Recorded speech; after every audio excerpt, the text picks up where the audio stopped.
Hey guys, Rec Magazine Weekly, episode 23 here. We've got our writer Jacob Levitin, and we have Formula Drift 2013 Rookie of the Year, Mats Baribeau. Was that correct? That was pretty good. Good. Excellent.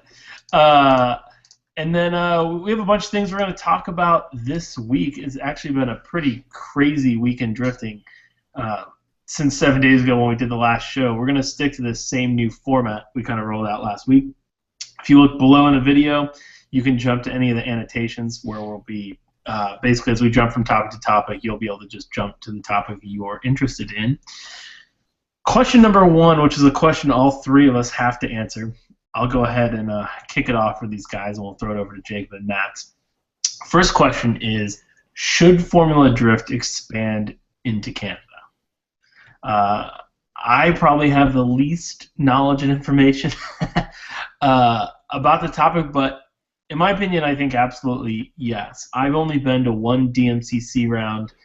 It was forever ago, I think like 2006, 2007, but it really seems like the Canadian drift scene has grown. I mean, there's clearly been some talented drivers that have come out of Canada.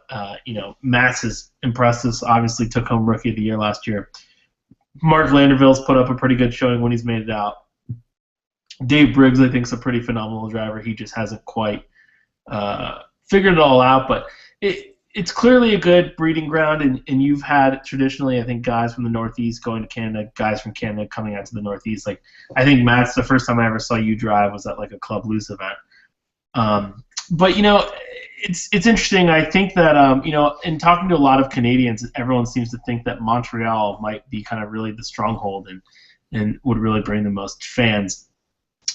So I'd love to see it. It starts the expansion of the series being international, and it's also like something they could add maybe into the World Series for 2015 that wouldn't cost me $10,000 to go attend for the weekend. How about you, Jacob?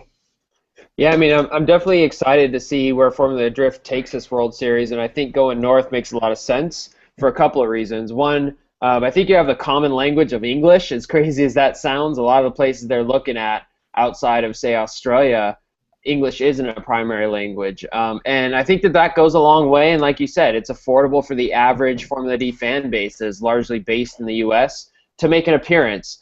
They've had a pretty good relationship with Driftmania. We've seen some of the drivers come down from Driftmania, so there's some familiarity there. And I think when you add it all together, I think it makes sense to take a look north of the border. And there's already an exhibition lined up this year. They've done some exhibitions in the past with like Toronto Grand Prix and some of the other events going on. But come Labor Day weekend, we're going to be venturing north of the border for an exhibition. I think Mats is probably going to be one of the most popular guys out there because the Canadians know him, and he's kind of started to become a little bit of a hero in some circles. So, Mats, what's your opinion? Do you think that Canada's ready for Formula D? I think they are. Everybody thinks, when you think of drifting in Canada, it all seems to come down to Quebec because that's where DMCC is, mostly running now. They definitely have, a good fan base in Montreal and Quebec. And they would definitely support it. That's for sure. Anywhere that we can bring Formula Drift, whether it be even Canada or we can bring it anywhere across the world, that's a bonus. It grows the sport, and that's at the end of the day, that's the important part. Excellent. Oh, I made a boo-boo. I closed the show notes. Hold on. Really pesky, these notes that you use when you don't keep them open. Excellent. So it looks like Canada, we're all kind of pro Canada there. Yay, Canada. Yeah. And, absolutely. Maybe we could just throw Formula Drift Canada the same weekend as Formula One, just saying, so that way Sunday I can go to the Formula One race. But I won't hold my breath on that one. But excellent. Moving on, Matt, you ended up being 2013 Rookie of the Year. I know we haven't done you any favors as far as rookie PR goes because we kind of knocked on the 2013 rookie class for a while. You guys got off to a slow start, but Is Rookie of the Year something you even considered? I guess you were going to win starting 2013. Was that like a goal, something you guys as a team were looking at? It was definitely a goal and something that was, I guess, what we were aiming for. Whether we truly thought it was attainable at the start of the year, it as each round we did, it definitely got better. Especially after, well, I guess you start in Atlanta. Atlanta was really right. A downer for us. We had car issues. We broke a left rear spindle before qualifying and were not able to fix it. And we just weren't fully prepared, for FD, and and it was kind of in a way good for us. So we were able to head back home, prepare the car. And in Florida when we qualified fifth, we knew that this was something that we can do. And there was a lot of ups and downs, and we struggled. And I know a lot of people have been hating on the 2013 rookie field last year, and it is what it is. It's very tough to drive at that level. Every driver out there is the best in the world. So it's you could be driving real good, and it just might not be your weekend, right? So it's every rookie last year did well. It's just the field has just gotten that much stronger that it's it is really tough. Yeah. Now you mentioned Palm Beach, which you did qualify really well, and that was actually your first time qualifying. But I think what event really stood out to me last season for you was Texas. I guess tell me about your battles and tell me I guess how Texas kind of came about for you. Yeah, Texas. We ended up missing. Well, I guess before that we ended up missing Seattle. So we kind of took that downtime to just kind of rebuild the car, make sure we had no mechanical gremlins, make sure the car was 100%. And that Texas round was the first round that I actually felt comfortable in the car that year. And and it was good because it showed that I was comfortable in it. I could actually just focus on driving and not have to focus on what was that noise, what was this noise in the car, So it was great. We got to run against Miro in top 32, which I faced him before in DMCC and Hold the Line, and both those times. I handed him the win with mistakes on my part. So, I knew going into that matchup that, I wanted to pay him back, and, I wasn't going to let this one slip. And, he came in charging a little too hard, or, basically there was a little bit of contact made in the back that just kind of upset our car and, made him go off track and ended up spinning us around. And, there was a lot of people saying that there was no contact. Our bumper did get broken in half, and all the bars and stuff in the back were all damaged as well. So, so it was definitely a noticeable nudge. It wasn't anything huge, and it's just, drivers are just pushing that hard to make top 16. So, it's racing, and so that basically put us, at a great advantage to go into the second run. And then after that, we made no mistakes on the other run, and we got basically our top 16, our first top 16 in FD. So that was, that was definitely good to see. It was good for our team. Morale definitely went up. We knew we could do it, and then we finally get rewarded. So it was, it was definitely a good round for us. Excellent. And then, if memory serves me correct, you battled Osbo in the 16? Yes. Yeah. We had Osbo in 16, and it was a do or die thing. We knew we had to push the car 100%. He's a top-notch driver. Got a great machine under him as well. So, it was a good run. It was tight. We kind of, we're lacking a little bit of power. We had, a little over 450 at the wheels last year for Texas, so it was, we were real low on power. And, I added just a little too much angle on initiation, so we had a little bit of a gap there that I had to make up, and from what I've seen on the footage, that's basically what allowed him to move on. So it was, I remember listening to the commentary after, and they were thinking of possibly one more time in there. So, right. So that was, and after that, you see, wow, like he's a top 10 driver, and we almost had a one more time with him. So it definitely pumped us up for Irwindale. Nice. Now, moving past, I guess, your Rookie of the Year season, what did you learn from the 2013 season, and then what did you change with the car going into 2014? We learned that we have to make it to qualifying. That was the biggest thing. We need a car that's reliable. We need a car that, as a driver, I can't be worrying about it. And we totally gutted the car, rebuilt it from scratch, throughout the wintertime. And we actually we got the first part anyways as a blog of highlighting everything that was changed to the car. And then next week we'll be releasing the second part as well. But the biggest thing we were missing was just horsepower. We were almost half the horsepower of what the top 15, 20 guys are running. Oh, wow.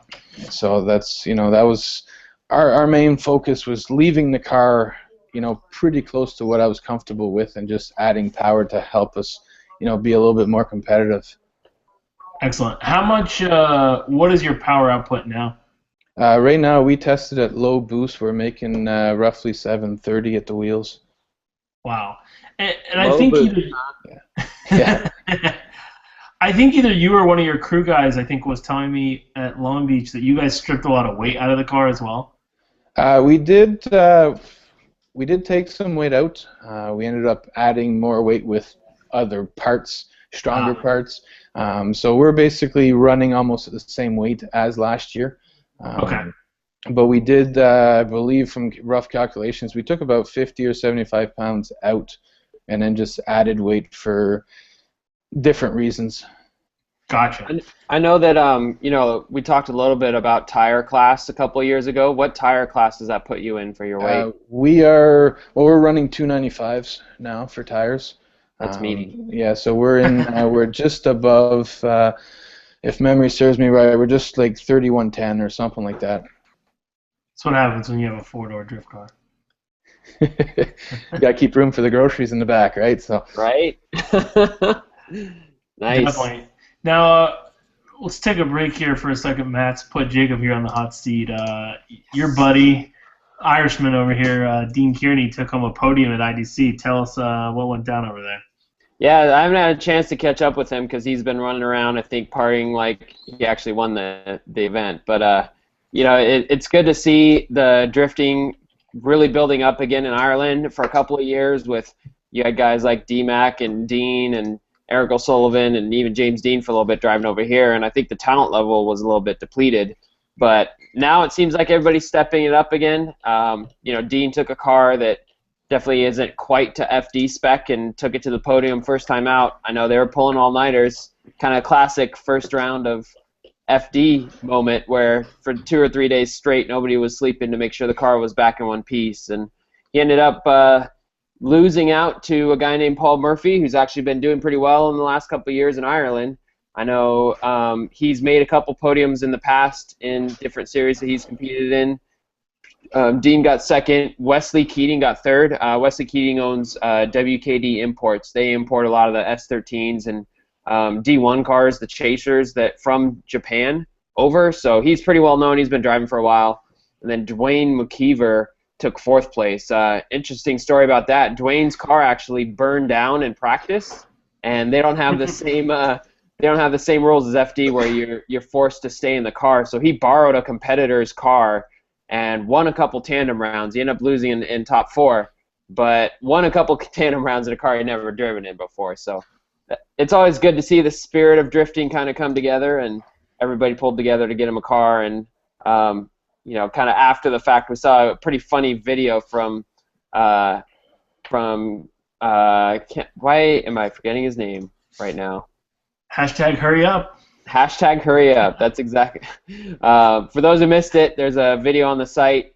Check it out, talking about how people are taking drifting too jokingly and having too much fun. And there was kind of a joke that was dropped about how Peden Nielsen is the one that put it out. Peden is a good friend of Darren McNamara's, but talking about if you're smiling this weekend, that's going to be a deduction. We need to take things seriously, and instead of telling everybody to send it, the only thing he's going to send it for is a cup of tea. So let's hashtag hurry up and get on with the show.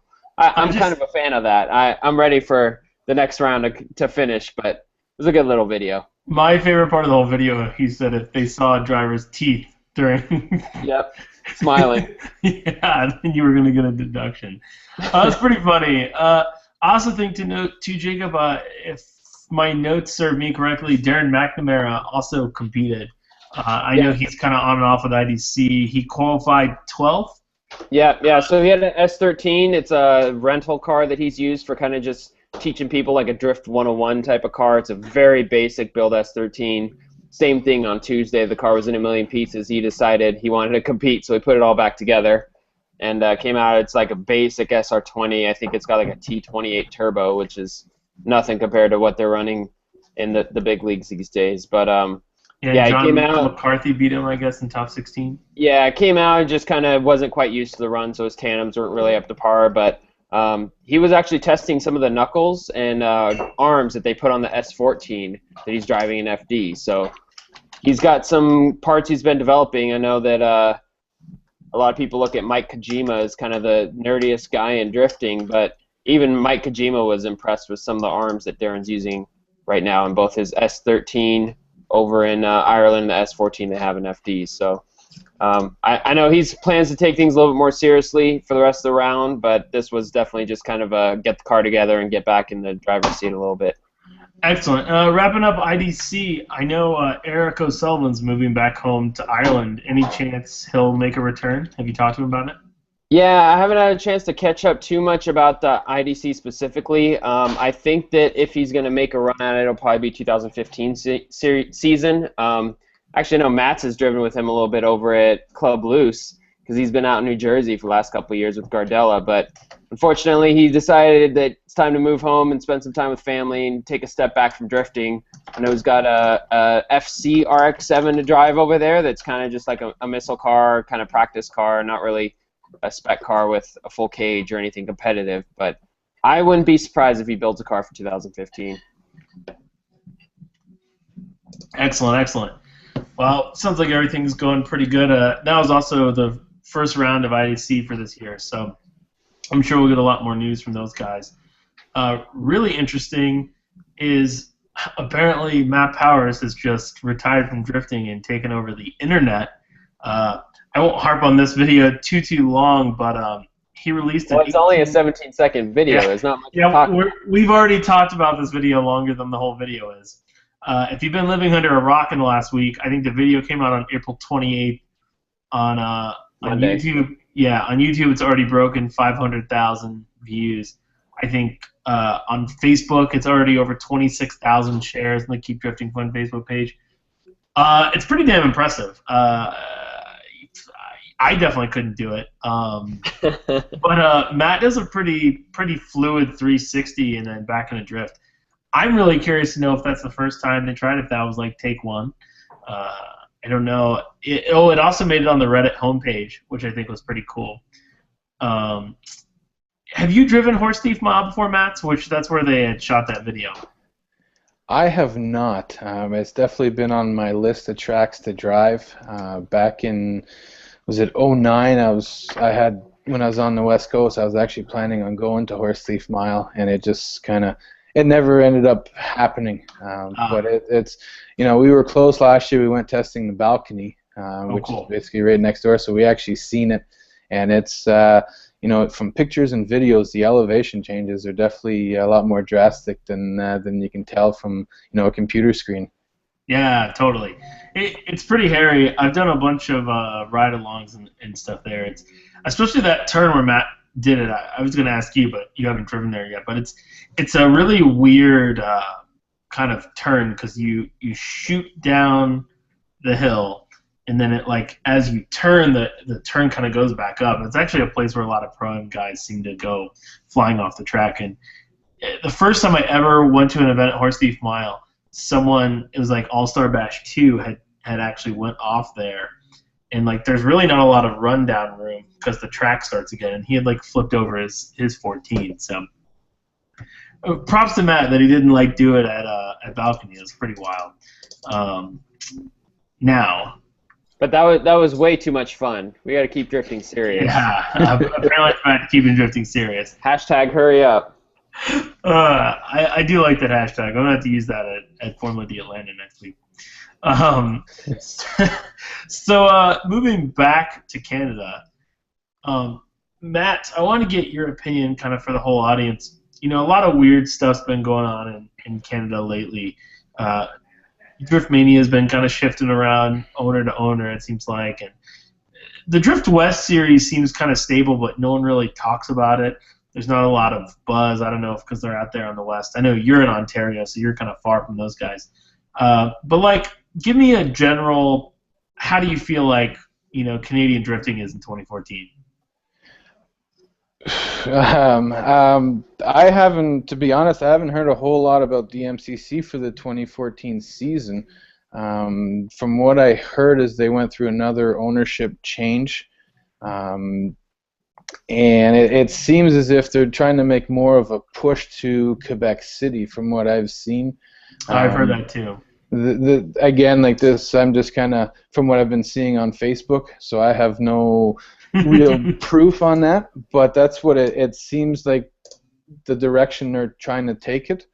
And it's definitely changed from back. I think the last year I drove there was 2011, so I've kind of been a little bit out of the loop for DMCC. I've been trying to go and make and watch some rounds, but just busy. The schedule is just so busy that it's tough to Right. to make it out on weekends. So, but it's I hope for the sake of drifting that everything goes well this year in Canada. And it's great seeing like this year we got 3 Canadian drivers that that we're doing well. So it's just nice to see the progression of the sport.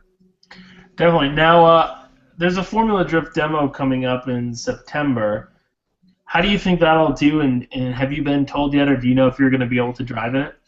I've been trying to get some information. It seems that what we're getting back from everybody is still in the in the stages of trying to organize it, and we haven't really gotten any real concrete information or details on the event.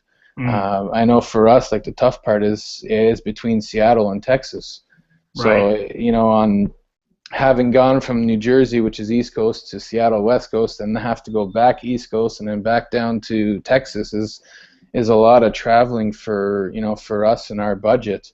It's definitely something that we're trying to make happen. I'd definitely love to get to drive in St. Eustache again. It's been a few years, and it's definitely a technical track that has it's very close to Long Beach, where you make a mistake and the walls they'll eat you up. So it's hopefully we can make something happen and we'll be out there driving there again. Awesome. Now, last thing about the Canadian drift scene, does your average Canadian drift fan, like the guy that would attend a DMCC event or post and talk shit on Rec Magazine or whatever, Recmagazine.ca. Yeah. Is that average Canadian drift fan, like, is he tuning into like Formula Drift? Do you get a bunch of Canadians like hitting you up on Facebook and Twitter saying they're like kind of following you up there? I would have to say yes. I would say almost I'm throwing a number, but I'd say almost 90% of the fans that follow DMCC are most likely following FD. And I know last year I made the mistake of keeping my Canadian phone turned on after qualifying 5th in Florida, and by the time I made it back to the pits, I think I had hundreds of text messages, and it was a hefty phone bill. But it was nice to see that fans back at home are watching. Awesome. Excellent. Well, that's a good little report there from Canada, swinging back into there. Next topic apparently is my story. Pat Mordaunt, we posted actually today. He had posted it a couple of days ago. I was trying to find some information. I didn't get much. But Pat posted some photos of himself in the Retaks S13.5. Pretty interesting. I kind of tried to heckle Pat on text, and he wouldn't tell me very much. He's done that a lot. I remember when you were trying to get information out of him about the whole deal over at ARK, he kind of strung you along for a bit, huh? I know, but he did announce on Ret Weekly the Takahashi thing. He just didn't say that was what was going to happen. But he dropped a good hint. So Pat basically, the only thing he would tell me is that he wasn't buying the car. So everything else was kind of like a we'll see, I don't know. Now, I will say this. I was at ARC the day before he posted that, and they were working on Dennis's car, and Pat's car was not there. So I don't know if it's something where they're still trying to get that car fixed or whatever, but my guess is that he's going to borrow that car and try and run the East Coast legs. Which, I don't know, does it make sense, does it not make sense? Because at the end of the day, he's got a personal 350Z he could drive, I think. Right? He's driven that 350Z in Formula D. Yeah, he drove that 350Z in Formula D, but I don't know if it's legal per the current rules because of the way some of the stuff is chopped up. So I'm not sure if that I'm not sure if the 350 is FD legal. But I'm kind of actually interested to see what happens with that S13 because I know that car was originally built by Injuku Racing out in Florida before Retaks bought it. And it's been around since 2005. Yeah. It's been around for a long time. It's rubbed a couple walls with a couple different drivers behind the wheel, but Yoshioka seemed to do all right in it over the weekend at Super Drift. But not too impressive. I think it's definitely down on power compared to what he's used to. So, how can we forget that it's a two-time Nobi Drift Championship chassis? I think that was a different chassis. No, what? Right? No, Bill Sherman won the Nobi Burgundy Drift. car was different. You sure? Yep, pretty sure. I'm gonna look at. I'm gonna text good old Ken Juku over there. Ken from Juke. Yeah, no, it's interesting to see what's available now because a lot of the old competition cars are either being hoarded by Falcon at the headquarters or being bought and shipped off to other places. You know, a lot of guys from Europe are buying the cars in Asia, so there's not a lot of options for backup cars around anymore compared to a couple of years ago, that's for sure. Yeah, or people crash your backup car and everyone else. Yeah. What's that like? I don't know. Next topic. Chris Jeanneret, your little boyfriend over there, finally got his Honda S2000 running. What's going on with him? We posted a photo of it. It drifts. It works. I saw a photo of it. Last I talked to him, I haven't talked to him today. I tried reaching out to him. I think he's too busy celebrating over actually driving the car. But I talked to him about a week and a half ago, and he was telling. I asked him how the car was, and he said it's great, but he wants more steering angle, more power, and more tire smoke. So I think that's a little bit of everything. But he also told me in Long Beach they made 700 horsepower on their low boost setting. So you guys know that Formula D's next week, right? Like that's a lot of things. That's a lot of things to figure out and ship your car from Portland to Atlanta. So he was telling me, he's got like 62 degrees of steering angle and everything else, but it's not that he's lacking in any of those. It's just once you start to get a taste of what's available out there with a lot of the modifications and everything that you just want all of it. So I think he'll actually do pretty well. Speed Factory has their program together pretty packed. They had some really weird issues with their tuning system.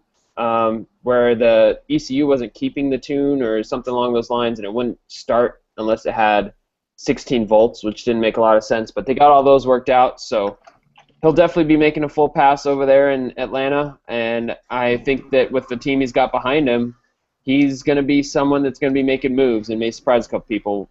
So hopefully he does well, but it's good to see the car's at least driving under its own power, and he's getting some seat time in before they ship it out to Atlanta. Yeah, that's good for him for sure. Now, Matt, he brought up steering angle, which is actually something I wanted to ask you about earlier, and I totally spaced. Uh, what's your scoop on that? Are you as big angle, 80 degrees backwards, drifting and all that like some of these other guys right now? I'm all for angle. I definitely I'd like to see more wheel speed, more tire smoke, more angle, and sacrifice speed than just go shallow and be fast. That's just what I prefer. And it seems to be the way that FD is taking it this year. And we've made some, we definitely added power this year, but with the power we wanted to make sure to add, steering angles. So, this year we're running 70 degrees of steering angle with the Figs Pro Angle kit. So it's been, it did really well in Long Beach, and the car felt, I felt really great, and I can't say anything but positive things about it. Now, is that a kit that's available on the market, or do they whip something up custom for you? It's a kit that right now is available for the IS300 chassis, and we basically our car is very similar to an IS300. Okay. So we've used basically everything from an IS300 was basically bolt-on except for the upper control arm, which we, when we were over at his shop in Denver, or just outside Denver, we basically he made a brand new upper control arm for our setup. So we've been, testing it and making sure that it's, everything's good for it, and our kit will be, for the JZX90, will be released. Right now we're hoping for after round 3. So we're just trying to get a little bit more track time and data on it to make sure that it's, it's good for resale. Excellent, excellent. Now, totally off topic, not even in the show notes, but Gold in the Net, is now, I kind of know a little bit about what it is. I wanted to bring it up and I totally forgot. Is that now... is that like a family business for you, or like I guess give us a little scoop behind that. Okay, it's a hockey school for goaltenders. So what we do is we train goalies, and it's franchised out. So we have the Ontario franchise in Canada. So okay. And there's basically almost every single province in Ontario is represented. And up until a few years ago, there actually was a franchise in California. So, cool. And then they've kind of went different avenues with that. So, we basically full time. When I'm back at home, I'm on the ice working with goalies, training goalies, and it's basically playing hockey or drifting cars is my life. Nice. Now, did you? Were you like a hockey goalie in a past life? Yeah, I played basically competitive, the highest level I could, all the way to 18 years old. I was playing Jeanneret back at home, and basically just overplaying, the body got fatigued, and I ended up fracturing a hip. Ooh. So I've basically 2 surgeries later and a couple months in bed, and it basically stopped my goalie career, and that's basically when I started to get an interest in cars, and I just kind of made the transition inside a cage was a little safer than getting 100 miles an hour frozen rubber shot at you. Nice. Now, has Thomas Vokoun ever gone to your goalie school? I'd have to dig back to be sure, but I'm going to say no. Thank goodness, because that guy's awful.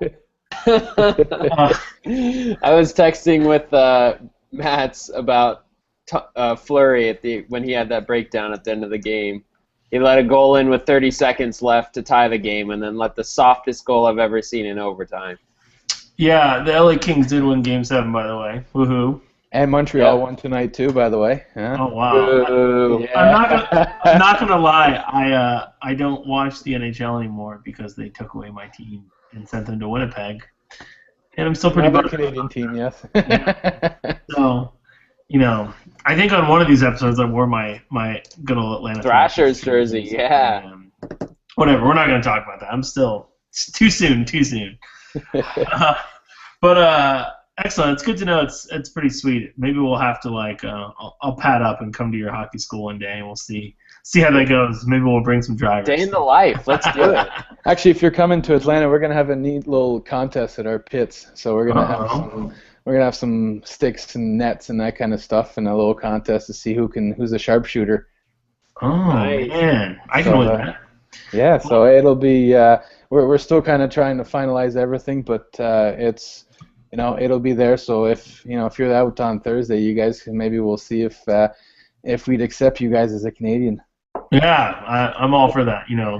Since people in Atlanta love hockey so much, I'm sure you'll have a line around the building to give people sharpshooting. But yeah, I'll come by and check that out for sure. Moving on, man, we did this post about this guy's build who I'm not going to say his name right, so I'm just going to try. No, oh man, Ingemars Jekabson. Ingemars Jekabson. Perfect. Yeah, perfect.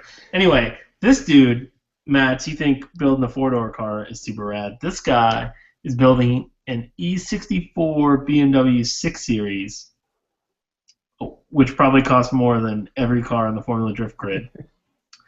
And he took out the BMW motor. He put an LS3 in it. He's twin turboing it. And WiseFab apparently built him some insane one-off suspension. And someone else told me, which wasn't in our blog post, that apparently he's getting a rocket bunny kit for this thing. So he's out of Latvia. He's going to be running, I think, Drift All-Stars this year. But, man, anyway, there's some cool photos of it. It's still a work in progress. I think he's got 3 or 4 weeks until Drift All-Stars fires up in England. I don't even know why he bought the car yet. It just seems so premature. And I think you were mentioning, too, you had a car you wanted to talk about from IDC? Yeah, Paweł Trela. He has an Opel Astra. It's built on the same chassis as the Saturn Sky. He's actually had it for about 2 years, sponsored by Nexton Tire. And it's kind of a similar build. It's a one-off car. It's like a LS3. I don't know if it's single turbo or twin turbo, but it's got 1,000 horsepower, and it's just crazy to see some of the stuff that's coming out from Europe right now. And that car competed in IDC. I think he made top 8. We saw Ryan Turk, who went over and competed in a round, and he had some crazy tube chassis E46 that he was driving in. And oh yeah, those HGK cars are nuts. Yeah, those cars are insane. So I think the level of build is kind of escalating to a whole different level, and we thought the FD cars were pretty crazy, but I almost feel like some of these European cars are just borderline insane. They also have some pretty lax rule books if you want to. Yeah, 4 wheels and a steering wheel is all you need. Yeah, I don't even know if you need that. But I have seen that Opel before it, purple with white Nexon. But yeah, there's a couple of cool cars. Dimitri, I think, has rolled out his car, which due to all the situations that are going on in the Ukraine, he told me he didn't end up finishing his VK56 car. He's building a VK56 twin turbo. But he ended up bringing out, I guess, an improved version of his old car. And I know he's like, he was doing a drift event this weekend, drift event next weekend, and then I think Drift All-Stars in England. So pretty crazy. I mean, Europe's firing up. They definitely got some cool builds for this year. You can check some of those out on the site. I think we got a couple more that Null over at Drift All-Stars is going to help us get our hands on. But now it is time for the game, and I really hope Jacob goes over 2, Matt. So I'm really counting on you. I really teed this one up for you, buddy. So walk you through the Canadian, I'm just gonna call shenanigans right now. Let me walk you through the rules. So basically, I'm gonna read off 10 notes about this driver, and it just told me that you sent me a message, Jacob. I don't know what's going on over here. So. I basically got 10 facts about a driver. I'm going to read them as if I was the driver. And then essentially what will happen is when you guys think you know who the driver is, you shout, "Stop." and then you will guess the driver. Since there's only 2 of you, we'll maybe let you slide. You can get like 2 or 3 wrong if you guys really want to get aggressive here. But anyway, pretty straightforward, pretty simple game here. Let me pull up my... perfect. So I think last week we got... down, Mats. You guys got the answer on 6 or 7? I think it was 7. 7? All right, let's see if you can maybe do better than that. All right. I was born in 1985. No, Pat Mordaunt's too young. I come from Richmond Hill, Canada. Stop. You can't. That's not fair. That's totally fair. Who is it? Dave Briggs. Oh, it's Dave Briggs. Jesus. I knew he was going to rig it. I didn't think he was going to get it that quick. I was thinking about it at 85. I was thinking about it. There's only like 4 drivers in all of Canada that anybody would know. One of them we're talking to, so I wouldn't hope you'd talk about him in front of him. That's kind of rude. But wow. I was thinking Pat Sear for a little bit, but... Oh, man. Well, you guys want to hear the other... Well, I don't know if we're ever going to beat second tip here, but third... Well, you make it easy like that. Third is I stand at 5'11". Yeah, that could be anybody. 4, I tend to stick to drifting a Nissan chassis. 5, I daily drive a Subaru WRX STI. Yeah, I wouldn't have known that one. 6 is a pretty tricky one, but a good fact to know about Dave Briggs. I have 5 Facebook place reviews, and 2 of them are about cheesecake factories. You did some investigating on him. I did. It was a little tricky because the Tanner Faust one, I just pulled stuff from his biography on his website, and I couldn't find that for Dave. Number 7, I used the car door number 24. I figured no one would probably know that. Number 8, I have a dog named Bear.